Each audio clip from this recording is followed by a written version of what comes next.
Well, rare earths are a group of elements on the periodic table, and along with a couple of other critical metals, they are vital to all modern electronics. Your computer requires rare earths. Modern televisions, rare earths. Your defense systems, your radar systems, jet airplanes, all require rare earths.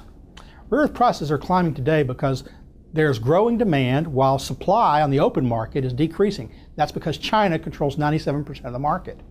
And China has reduced exports, has set export quotas, both to satisfy domestic industry, which is growing, but also to lure industries from other countries that require these rare earths to relocate to China. They are using their rare earth stranglehold to extort concessions from foreign countries on foreign policy. They've done it with Japan. We're currently thinking of filing, we filed a WTO complaint against them. I'm not sure what that's going to get for us, but the point is, China's in the catbird seat, and that's why prices are really high right now. To increase supply, you can first say increase mining. In the US, it takes 10 years to start a new mine.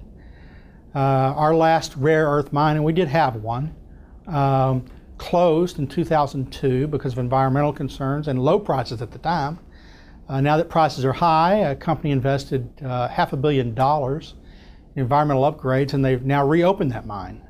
Other countries, there's about 30 different companies looking around the world, all of them looking at exploiting rare earths. The question is, will there be sufficient supplies that they can produce rare earths at a price that makes sense economically? The second way to increase supply is to recycle, and Japan has an active program right now. They just started after they had their clash with China, called urban mining, where they're going into their dumps, their landfills, and they're pulling out the computers and the cell phones and the other technologies that require rare earths, trying to get every little piece of rare earth in those technologies. Now, it's an expensive prospect for a small gain per item, but they think they've got thousands, of tons of rare earths. So I suspect other countries may look into that as well. One way to reduce demand for rare earths is to come up with new technologies or other materials that can be used in the technologies that still give us the same bang for the buck. So another way to reduce demand for rare earths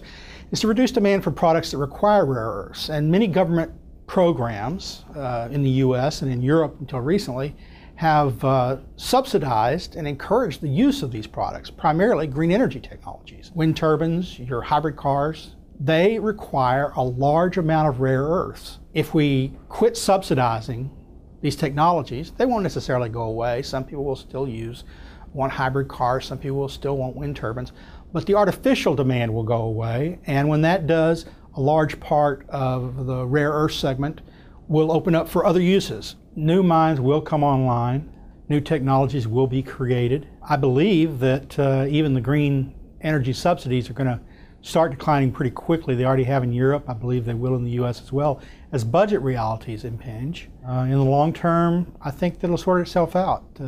Economics will win out over time, and new technologies win out over time.